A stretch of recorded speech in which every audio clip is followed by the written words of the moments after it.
আরে আজকে তো আমরা টিচারের থেকে ডিম পেয়েছি। বাচ্চারা এই যে ডিমগুলো দেখছো, এই ডিম থেকে বাচ্চা ফুটাতে হবে। কি ডিম থেকে বাচ্চা ফুটাতে হবে? ইয়ে, এই তো একটা বুদ্ধি পেয়েছি, আমি এক্ষুনি আসতেছি। আরে ওয়াও, ডিম! এই ডিম দিয়ে তো অমলেট বানাবো। এই তো আমি এসে পড়েছি। হ্যাঁ, আরে আমার ডিম কোথায়? মাম্মি! আরে এই তো ডিমটাকে এখন অমলেট বানাবো। মা থেমে যাও, ডিমটা আমাকে দিয়ে দাও। আরে এই তো বেঁচে গেলাম। আরে ওই দেখ, ও তো ডিম নিয়ে স্কুলে চলে এসেছে। হা হা হা। আরে এ কি, বৃষ্টি পড়তেছে, তাড়াতাড়ি চলে যাই এখান থেকে। বেঁচে গেলাম।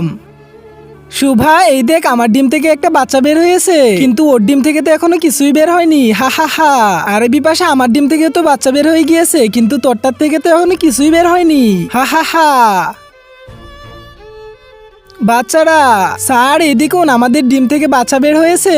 আচ্ছা তাই নাকি? হ্যাঁ স্যার, দেখুন তো কেমন হয়েছে। হ্যাঁ স্যার, তাড়াতাড়ি বলুন কেমন হয়েছে বাচ্চাগুলো। কিন্তু স্যার, আমার ডিম থেকে তো কোনো বাচ্চাই বের হয়নি। বিপাশা, আসলে তো এই ডিম থেকে বাচ্চা বের হবে না।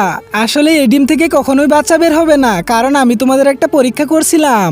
কিন্তু তার আগে তুমি যদি চাও তোমার মা জান্নাতে যাক, তাহলে ভিডিওতে লাইক করে চ্যানেলটিকে সাবস্ক্রাইব করে দাও। আর যদি চাও জাহান্নামে যাক, তাহলে কিছুই করতে হবে না, আর কমেন্টে মা লিখে দাও।